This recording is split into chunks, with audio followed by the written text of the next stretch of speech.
Hello guys, welcome back to Archive Ryzen.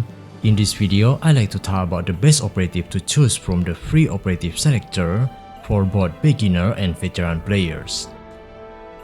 After you obtain this operative selector, you can select one of the operative that ever released from version 1.0 until version 1.8.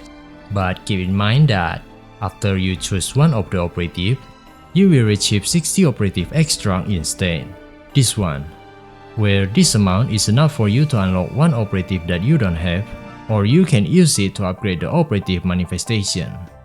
Since we can easily obtain standard operative from this thing, or by losing 50-50, just make sure not to choose them from this operative selector. Then the option left is Acacia, Chensing, Haru, Moxir, Tess, Katia, Ichel, Cherno, Enya, and Series.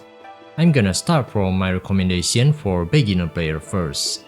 In case you are very new to this game and your account still lack of main DPS, choosing Cherno Enigma is the best option for you. Because Cherno Enigma is a top tier main DPS and very versatile operative that can deal with many combat situations, whether against a bunch of mobs or a boss. So she can be really useful for most gameplay, making her a hyper carry for beginner players. She is also very easy to use because all you need is to one-tap each enemy and then let them suffer from DOT until they evaporate. Additionally, because she can deal DOT damage, she can fight against many kind of bosses as long as the boss doesn't have shield. For more information, you can watch this video for Cherno Enigma's guide. While for the second option is Series Kasana, her solo DPS actually very high, but currently she doesn't have a suitable skill buffer operative that can synergize with her, making her team DPS struggle to compete against other skill DPS.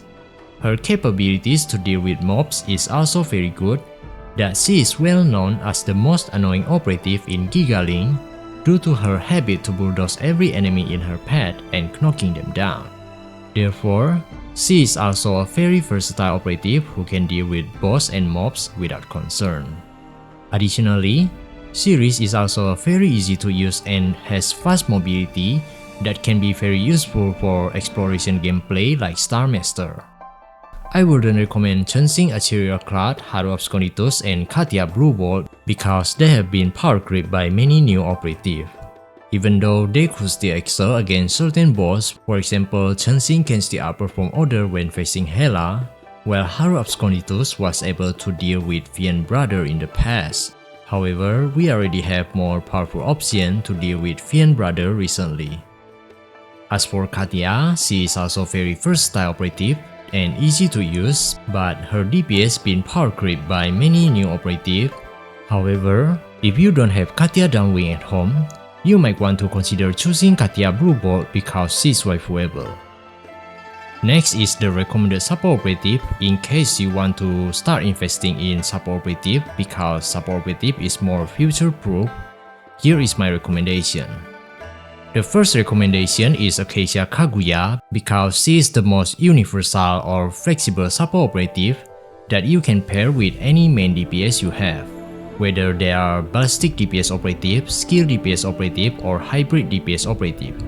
She has high synergy with Frost Elemental main DPS, for example Lifer Wild Hunt, Katia Blue Bolt, and Katia Downwing, due to her recommended weapon skill can increase Frost Elemental damage. Just make sure to watch this video over here for more information about her free-to-play build. My second recommendation is Moxir's Shadows, who can provide static part that can be very useful when facing high mobility enemy or boss. Additionally, the KBC she provides also can bypass the boss fortified part, allowing your main DPS to deal damage without worrying about significant damage reduction. Besides that, she can also provide a large amount of attack buff, crit damage buff, and ballistic damage buff for your main DPS, making her to have high synergy with ballistic DPS operative. For her weapon, if possible, getting her signature weapon in this rerun banner might be the best option because her signature weapon is really great that can provide massive flat attack buff. However, if you want a free-to-play option, then Frigate Bird can be the best temporary free-to-play option But after reaching Manifestation 3, using Wave will be the next best option.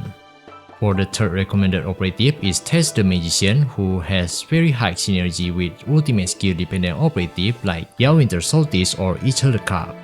And ever since Katia Downwing release, Test the Magician role as an ultimate energy generator become very useful that can allow Katia Downwing to spam her ultimate skill twice for speedrun purposes.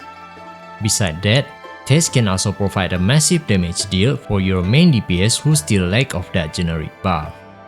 For her weapon, her signature weapon is very useful for making her a damage buffer and ultimate energy generator simultaneously. However, if you can't get her signature weapon, then you can use her free-to-play weapon for an ultimate energy generator build or Deep Sea Call for an attack buffer build. Enya Exuvia can also become the best option depending on which main DPS that you have, because Enya Exuvia can provide a very large amount of skill buff and debuff that can be very beneficial for your skill DPS operative. However, her skill has a complicated activation mechanism that limiting her synergy or flexibility when forming a squad. Skill or hybrid DPS operative that has high synergy with her so far is Lifer Wild Hunt, Chensing Ethereal Cloud, and Cherno Enigma. She can also pair up with main DPS like Frithia Haas, Haru Absconditus, Siris Kesana, Widya Agave, and Chensing Jet Arc. However, it will require her to reach Manifestation 3 first. For more information about her, you can watch this Exuvia guide video. Lastly is Ether the Cup. Without using her ultimate skill, Ether's buff performance is not as good as other support operative, so in order to use her, we require more investment. However, if you are looking for a healer, then she is the best healer you can get. Ether is a signature weapon dependent because her free-to-play weapon is useless. But if you are looking for a free-to-play weapon option, then you can let her use Lapis Lazuli to provide flat attack. Just don't forget to use her support skill every 15 seconds to trigger this weapon skill. For veteran players, I assume that you already have all of them, so I will only explain about which manifestation you need to upgrade for each of these operative. In case you haven't have all of these operative, you can go back to the support operative section by using this video's timestamp, because support operative is more crucial for veteran players who already have a bunch of main DPS unit. For Acacia Kaguya, her manifestation 1 is not that useful. Her manifestation 2 is useful, but it will require equipping Acacia with frost weapons such as Pine Aurora and II Captain. So this manifestation 2 will become useless if she is equipped with Prismatic Igniter. Her manifestation 3 is also very useful to prolong her skill duration. For Moxir Shadows, her manifestation 1 are crucial while her manifestation 2 are very useless. However, if possible, you need to reach her manifestation 3 because her manifestation 3 is very useful. For Test the Magician, her manifestation 1 and 2 are very useful, while her manifestation 3 is crucial only when you want to pair her up with skill DPS like Frithia Haas, Haru Absconditus, Siris Kesana, and Widya Agave. For Ether the Cup, her manifestation 1 is the most crucial one, her manifestation 2 is the most useless one, while her manifestation 3 is also useful. For Cherno Enigma, all of her manifestation is useful. For Enya Exuvia, her manifestation 1 only can increase her own support skill DPS, which is not really useful if her damage is low. Her manifestation 2 is very useful, while her manifestation 3 is conditional that can be crucial if you want to pair her up with main DPS like Frithia Haas, Haru Absconditus, Siris Kesana, Widya Agave, and Chensing Jet Arc. Lastly is Siris Kesana. All of her manifestation is also useful. Therefore, you can build her manifestation in case she is your favorite operative. So which operative will you choose from this operative selector? Let me know in the comment section. That's all from me, thank you for watching, see you next time, cheers!